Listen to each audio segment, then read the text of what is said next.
Oi, oi, oi, oi, oi!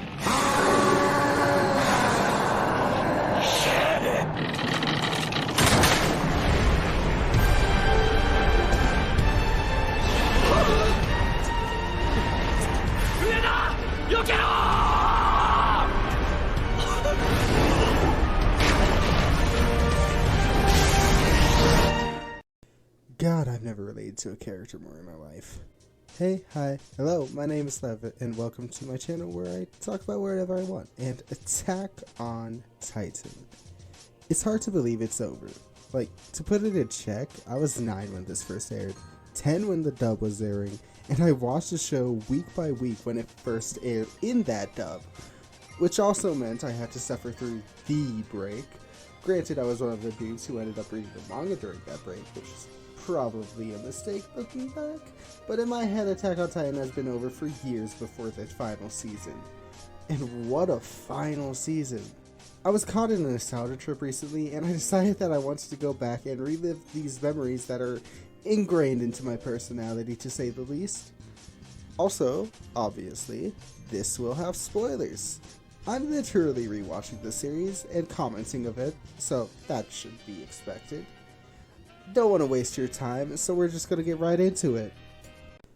Alright, I sat down, turned on episode 1, and heard Eren's voice, and, well, knew I was in for a rough patch. But once I got over that, I actually teared up watching the opening of the series. For those of you who know, you know. But yeah, I actually had to pause like 3 minutes in to cry because of nostalgia, and viewing it after the end.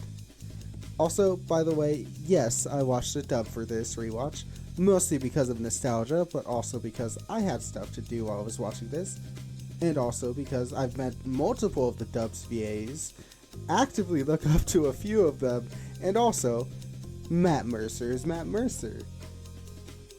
Season 1 of Attack on Titan is a total of 25 episodes covering 4 or 5 arcs depending on how you split them up. There's the pre-Trust arc, Trust arc, 57th Expedition, and the attack on Senoue. And wow, it's easy to forget so much happened in that first season. I mean, like, seriously. Eren is introduced, watches his mom die, swears to kill all Titans, 2-year time skip, becomes a cadet, 3-year time skip, goes to Trust, Big Boy, gets eaten, Big Boy Part 2, gets put on trial for war crimes, joins the Scouts, meets Giant Woman, gets accused of more war crimes, fights Giant Woman, and tears a hole in the wall. And that's bare bones for comedic effect. And even then, it's only Eren's story.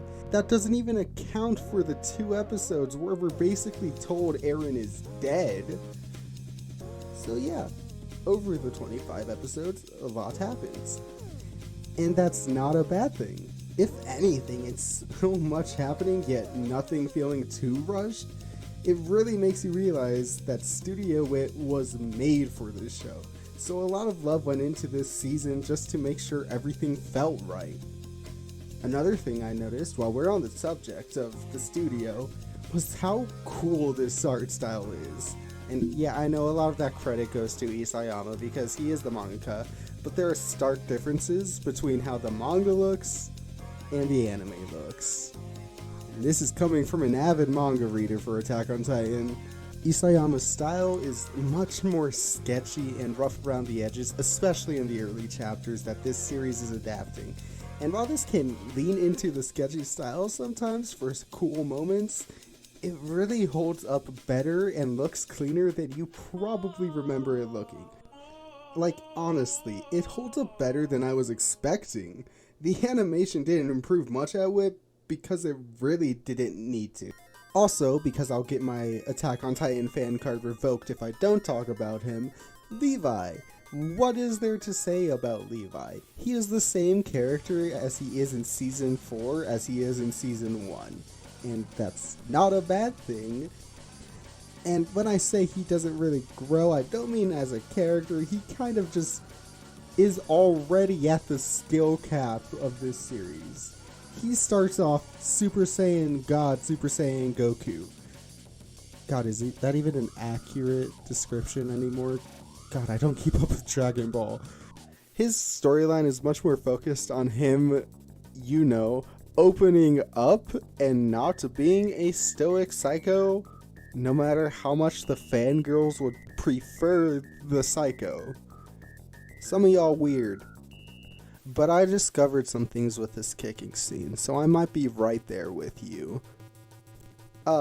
Anyways, another character that's pretty fun in the first season, Armin. Why? I think his scream is funny.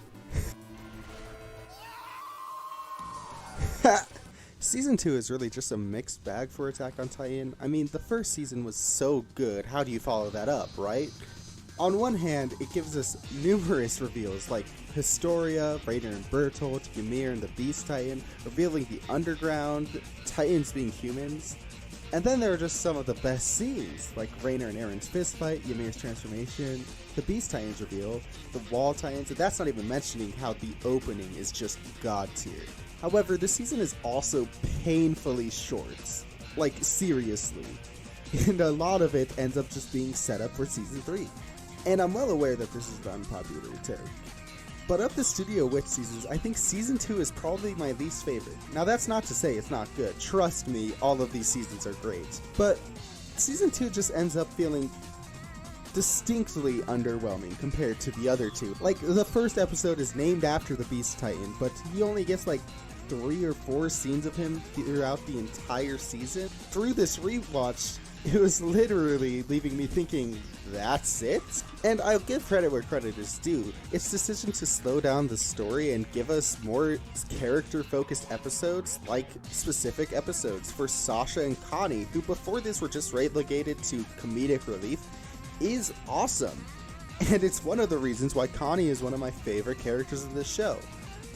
But also, with so much hype surrounding it, even on rewatch, it just feels a little disappointing. And I'm sure I'll hear all about how I'm wrong in the comments, but hey, it's my video, so I'm going to talk about what I liked. I really like the Historia plotline. This surprises no one. This will surprise you even less the further you watch this video. I think she's just one of the best characters in Attack on Titan, period. I like Ymir's plot twist. I wish I didn't read the manga to spoil it for myself, but here we are. I think Rainer and Bertolt being Titans wasn't really a twist, but it was still a good moment, and they got some great scenes out of it, so much so that I had to use part of it for the opening of this video. I'm a little disappointed with how sidelined Mikasa and Armin were in this season, especially Mikasa. Like, she's usually one of my favorite characters, but something about this final scene just seems like it shouldn't be what this character is doing at this moment in time. But hey, that's just me. I think another interesting thing that it does is it locks most of our main characters inside the castle for like a quarter of the season. And yeah, that doesn't sound like a bunch, but the season's only 12 episodes, so 3 of those episodes having our main cast being stuck inside the castle is kind of underwhelming. Like, I get it, and I love the moments that we get from this payoff, but it does feel like I want more action from these characters when they're being surrounded by Titans. But hey, maybe that's just me. Alright, so now that I've said enough to ruin my credibility for talking about Attack on Titan ever again, let's move on to the next season. You guys ready for another unpopular opinion? Season 3 is my favorite season of Attack on Titan. Okay, that might not be an unpopular opinion anymore, but it definitely was when I was first watching this show. And upon rewatch, yeah, I stand by that. Like, the season starts off with literally some of the best episodes of the show. I mean, the first episode of this season starts with one of the most iconic moments of this show. Nope. Don't look like you've changed much at all, boy. Kenny! Matthew Mercer, the man that you are. But yeah, this season continues the trend set by the second season of pausing the plot to focus more on character-driven stories in the first half of the season. Having the coup d'etat arc, which, from my experience in online forums, is one of the least loved ones, but to me it's my favorite.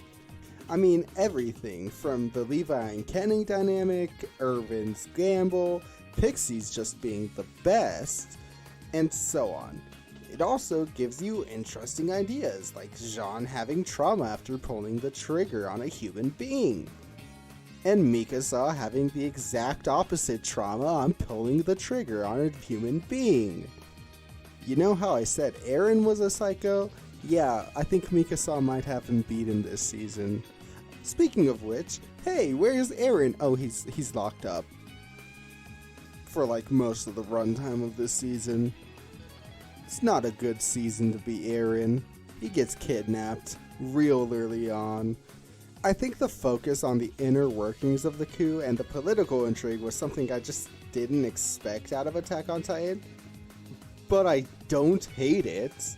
The methodical gamble Eren sets up, the government's framing of the scouts, this random character from Season 1, Episode 6, being one of the most important puzzle pieces, it's just fucking cool. A large amount of this first half is also focused on Historia's backstory and setting up the founding Titan, which will come back to bite everyone in the ass later.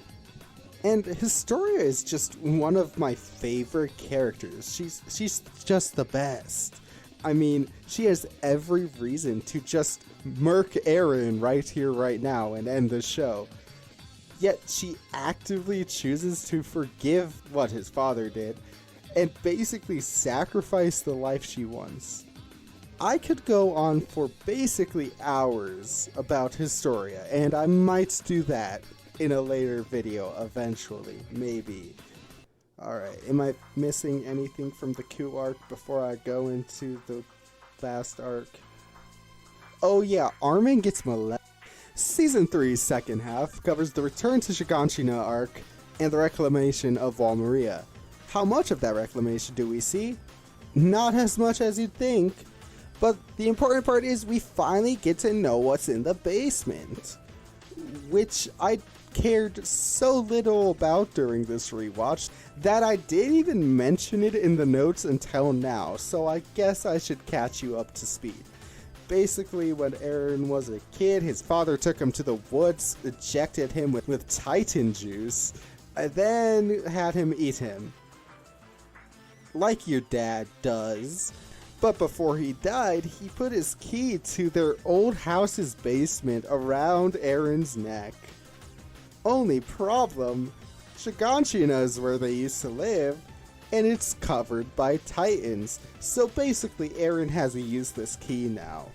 But then he gets Titan powers, bing bang boom, he's convinced the entire scout regiments to risk their lives so he can have closure. I've never related to a character more in my life. Okay, so now that we're all caught up on the basement stuff, what's in the basement? A twist. And it makes my job very difficult to talk about this twist because this is again a rewatch. And I already knew the twist going in. That's one of the reasons I really didn't care about this storyline. But also, I remember this being an effective twist.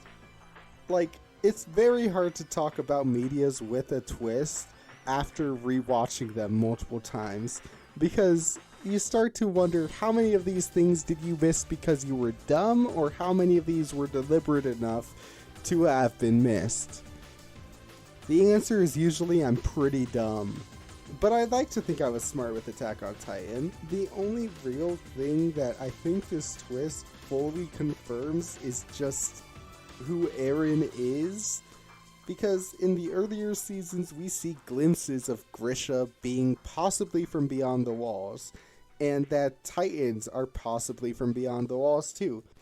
We knew about Titans being humans since we learned Ymir's backstory, and Connie's mom over there. I think one of the only things this twist actually told us that was new information we couldn't have figured out earlier is the Titan that ate Eren's mom is technically Eren's stepmother. And that shit just made me laugh. Oh, and also suddenly, Nazis. It's like Sound of Music up in here. But yeah, it's Grisha's ex Aaron's mom, and now you can't ignore the World War II allegory, though some people will in Season 4. This arc has so many badass moments for so many characters, like top 3 Levi moment for sure. I'd also like to point out my 2 favorite moments of this are Aaron's charge and Armin's sacrifice. Surprising no one, they kind of go hand in hand, because spoiler, Armin becomes the Colossal Titan instead of Erwin, and I just think that those 2 scenes actually got me genuinely emotional. It's very hard not to get hyped whenever Erwin starts screaming. That's just J. Michael Tatum for you. And he gives such a really well-written speech that you feel it. I want to give my heart too, man. Lead me into a death charge. Speaking of giving your heart, oh my god, Armin had no right to make me cry. I mean, I only cried because he's one of my comfort characters, but fuck you, it's my video. The look on Aaron's face when he realized that Armin just killed himself is crazy. Like, it's so out of left field that Armin actually died here that even Bertolt is flabbergasted. Bro did not sign up for this. Overall, the Studio Witch seasons hold up extremely well. Probably better than you were expecting, and hey, if you've been looking for an excuse to rewatch them, go ahead and watch them again. You won't regret it. This series means a lot to me, so it feels vindicating that it still holds up that well, and that my housemates, one of which hated their first watch originally, got really into it with me on this one. I might go over the Mappa seasons after that new movie comes out. Editor's note: the movie came out. It was just a reanimated compilation. I did not have to wait for that movie to come out, but I'm not adding any more to this script. It is like 3 a.m. when I'm doing this voiceover, and I am too far into editing to do this. So, Mappa video coming soon, maybe. So if I do decide to do that video, like and subscribe to be the first one to know about it. And hey, I'm always excited to hear any opinions on media. I force you to sit and listen to mine. I'd love to hear yours in the comments. You can tell me how wrong I am about Season 2. Thank you guys so much for watching, humoring me in this endeavor. If you want to hear me talk shit about more things, the cards on the screen should take you to some fun videos if everything goes well. Alright, that's all I wrote. Be good people.